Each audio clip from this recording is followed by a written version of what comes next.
नमस्कार दोस्तों, self inspired YouTube channel में आपका दिल से स्वागत है। इस कहानी को जरा गौर से सुनिएगा क्योंकि ये कहानी आपकी जिंदगी बदलने वाली है। आजकल 20 से 25 साल के नौजवानों को इतनी चिंता हो रही है कि चिंता की वजह से उनका किसी भी काम में मन नहीं लग रहा। वह हमेशा परेशान ही रहते हैं, ना तो वह अंदर से खुश होते हैं और ना ही उनके अंदर कार्य करने की शक्ति है। फिर भला उन्हें कामयाबी कैसे मिलेगी, वह अपनी मंजिल तक कैसे पहुंचेंगे। एक समय की बात है, गौतम बुद्ध से उनके एक शिष्य ने एक बार पूछा कि महात्मा, क्या ऐसा संभव है जो मैं मेरे मन में सोकम वह सारी चीजें अपने आप मुझे मिलना शुरू हो जाए। बुद्ध बोले, ऐसा संभव तो है, लेकिन क्या इसके लिए तुम यह दो चीजें कर पाओगे। शिष्य बुद्ध से बोला, क्या सच में ऐसा संभव होता है? अगर हाँ तो महात्मा मुझ पर कृपा कर मुझे बताइए, ऐसा होना कैसे संभव है, मैं इसके लिए कुछ भी करूंगा। बुद्ध शिष्य से बोले, तो सुनो, तुम अपने मन में जो चाहो वह तुम्हें मिलने लग जाए। इसका पहला उपाय है कि तुम्हें अपने मन को अपने नियंत्रण में लाना सीखना होगा। जब तुम्हारा मन पूरी तरह से तुम्हारे काबू में आएगा, तब उस दिन तुम्हें अपनी मनचाही चीजें मिलना शुरू होंगी। शिष्य बुद्ध से बोला, लेकिन गुरुजी, मन को वश में कैसे लाया जाता है? और इस समस्या का दूसरा उपाय क्या है? बुद्ध शिष्य से कहते हैं, मन को वश में लाने का सबसे पहला और महत्वपूर्ण उपाय अपनी इंद्रियों को संयमित करना होता है। तुम्हारे पास इंद्रियां जब तुम्हारे वश में होंगी, तभी तुम अपने मन को वश में करने में कामयाब हो पाओगे। शिष्य कहता है, हे गुरुदेव, आप कहते हो कि इंद्रियों को काबू में करने से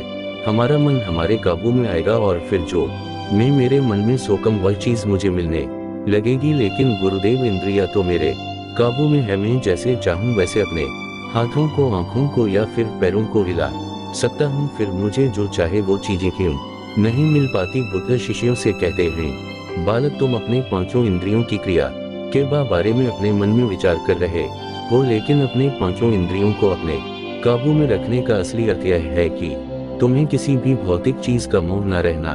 जब मनुष्य के मन के अंदर अलग अलग प्रकार के मोह उत्पादित होते हैं, तब उसका मन उन चीजों को देख दुखी होता है, जिस वजह से वह व्यर्थ की चिंता में फंसता चला जाता है।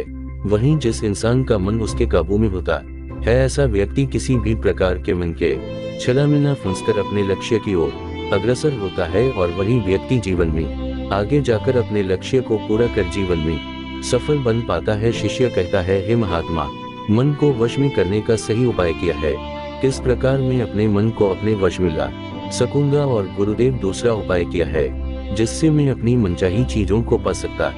बुद्ध शिष्य से कहते हैं, तुम्हें अगर अपने मन को वश में करने का उपाय पता करना है तो तुम सामने दिख रहे पेड़ के नीचे 1 महीना हर दिन 2 घंटों के लिए मौन रहकर ध्यान करना सीखो। जैसे ही तुम्हारे इन 30 दिनों का सफर खत्म होगा, वैसे ही तुम्हें अपने मन को काबू में करने का उपाय मिल जाएगा। जिस दिन तुम्हें अपने मन को काबू में करने का उपाय पूरी तरह से हो गया, उसी दिन से तुम अपने मन में जिस भी चीज का विचार करोगे, वही चीज तुम्हें प्राप्त होना शुरू होगी। अगर तब तुम पैसे के बारे में या फिर संसार में मौजूदा किसी भी चीज के बारे में अपने मन में विचार करते हो, तो वह विचार तुम्हें अपनी मनचाही चीज को प्राप्त करने में तुम्हारी मदद करेगा। पर इसके लिए तुम्हें अपने मन को वश में कर पाना अत्यंत जरूरी है। जब तुम अपने मन को वश में कर लोगे, तभी मैं तुम्हें दूसरे उपाय के बारे में बताऊंगा। शिष्य बुद्ध को प्रणाम कर कहता है, यह तो काफी आसान कार्य है। 1 महीना ही किया, मैं 1 साल तक 2 घंटे उस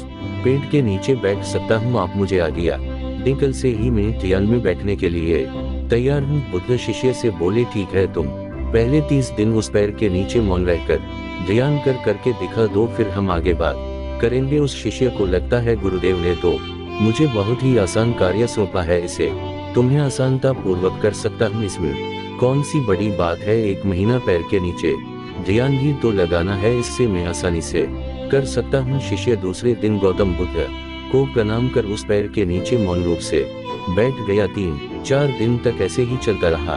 शिष्य हर दिन बुद्ध के पास जाता है, उनको प्रणाम करता और उस पैर के नीचे जाकर मौन रूप से ध्यान करना प्रारंभ करता। लेकिन जब 6ठे दिन रोज की तरह शिष्य उस पैर के नीचे बैठने गया, तब उस समय उसका मन बेकाबू होने लगता है। उसके मन में अलग अलग चीजों के विचार आना शुरू होते हैं। उसने अब तक जिस लोगों से बुरा बर्ताव किया, अपने साथ गुरुकुल में पढ़ रहे भाइयों को उसने हर बार कैसे मूर्ख बनाया और अपनी तारीफ करने के लिए गुरुजी को कब कब झूठ बोला, इन सारी बातों के विचार उसके मन में उत्पादित होने लगे, जिससे उसका पूरी तरह ध्यान में मन लगना बहुत ही मुश्किल होने लगा। थोड़े दिन बीते। आज उस शिष्य का मौन रहकर ध्यान करने का 17वां दिवस था, लेकिन उसके मन में बार बार आते हुए गलत विचार उसे ध्यान को ठीक से करने नहीं दे रहे थे। इसके लिए उसने मन में निर्णय किया, मैं इस समस्या का हल गुरुदेव से पूछता हूँ, उन्हें इसका हल जरूर पता होगा। 18वें दिन उसके मुंह पर आ रहे भाव देखकर बुद्ध पहले ही समझ चुके थे कि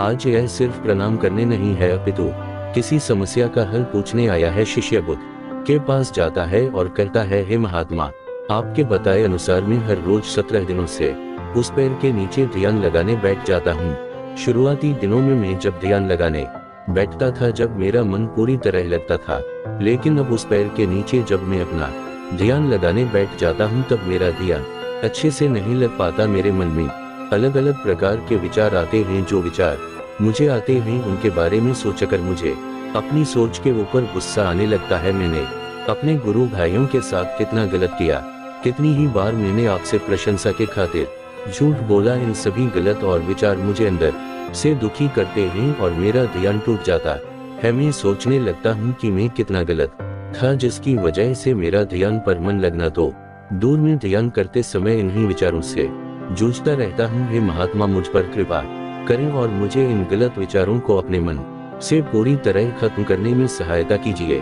बुद्ध शिष्य से कहते हैं, तुम्हें जब मैंने पहले दिन मौन रहकर पेट के नीचे बैठने के लिए कहा था, अब तुम्हारे मन में किसी भी प्रकार के विचार नहीं आ रहे थे, लेकिन अब 18 दिन बीतने के बाद तुम्हारे मन में अपनी गलतियों के विचार उत्पादित हो चुके, जिसका कारण एक ही है। जब तुम अपने गुरु भाइयों के साथ मस्ती करते थे और सबको अपनी तारीफ करने के लिए झूठी कहानियां सुनाते थे, तब तुम शांत रह रहे अपने मन से बातें न कर पाए। पूरे दिन गुरु भाइयों के सामने ने बरवा करने में समय व्यतीत करते थे, लेकिन जब तुम आने अपने अंदर अपने मन से बातें करना प्रारंभ किया तो तुम्हें अपने आप ही अपनी गलतियों के बारे में विचार आने शुरू हुए, जिसका कारण एक ही है। व्यक्ति अपने आप से किसी भी सवाल को पूछता नहीं है। लोग शांत रहकर खुद से बात करना पसंद नहीं करते और दूसरों से अपनी समस्याओं का हल पूछकर उदास होते हैं। जब इंसान अपनी किसी भी प्रकार की समस्या का हल शांत रहकर अपने आप से पूछता है तो उस वक्त उस व्यक्ति की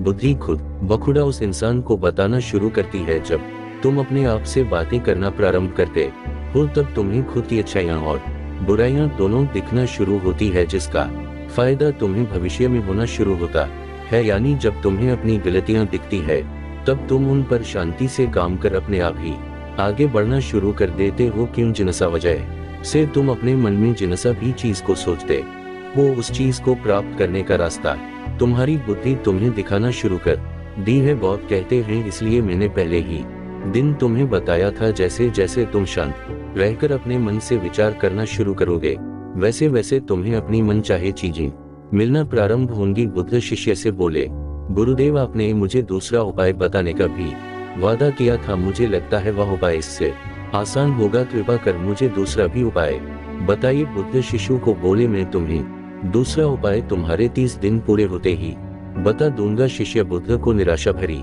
नजरों से देखता और वहां से चला जाता है। थोड़े दिन बीतते, आज उस शिष्य के 30 दिन पूरे हो चुके थे। शिष्य बुद्ध के पास चला जाता है और बुद्ध से पूछता है, हे गुरुदेव, मुझे मेरा मन इतना हल्का क्यों लग रहा है? आज मेरे मन में पहले से कम विचार आते हैं और मेरे मन में किसी चीज को प्राप्त करने का मोह भी नहीं है। लेकिन गुरुदेव, दूसरा उपाय किया था जिसे आपने उस दिन नहीं बताया। बुद्ध शिष्य से कहते हैं, दूसरा उपाय था ही नहीं, बस मैंने तो तुम्हें इसलिए दूसरे उपाय के बारे में बताया था क्योंकि तुम ध्यान के इस 30 दिन में भटक ना जाओ। तुम अपने ध्यान के दिनों पूरी तरह से खत्म कर पाओ, जिससे तुम्हें अपने अंदर की आवाज को पहचानने में मदद हो और तुम जान सको कि ऐसा संभव जरूर है कि जो तुम चाहो वह तुम्हें मिल सकता है। लेकिन अपने मन को वश में करने के बाद इसके रास्ते और भी ज्यादा आसान हो जाते हैं। इसलिए इंसान का मन अगर उसके वश में हो तो वह अपनी मनचाही चीज को प्राप्त करने में समर्थ रहता है। वह कहते हैं, ना मन के जीते जीत और मन के हारे हार। इसलिए मन को काबू में करना सीखो, शांत रहो, हर दिन ध्यान करो, एक्सरसाइज करो, तभी तुम्हारे दिनचर्या बदलेगी। जब तक तुम अपने मन को शांत नहीं कर लेते तब तक तुम जीवन में कुछ भी नहीं पा सकते। कुछ पाने के लिए मन का शांत होना जरूरी है और तब तुमको हर वह चीज मिलेंगे जो तुम सोकोज दोस्तों गौतम बुद्ध की इस कहानी को आप अपने परिवार या मित्रों के साथ शेयर करके उन्हें भी बुद्ध के ज्ञान से अवगत करा सकते। बाकी अगर यह कहानी आपको अच्छी लगी हो तो इस वीडियो को लाइक करें और ऐसी और कहानी सुनने के लिए सेल्फ इंस्पायर्ड यूट्यूब चैनल को सब्सक्राइब करें। तब तक मिलते हैं हम आपसे ऐसी ही एक और प्रेरणादायक कहानी के साथ अगले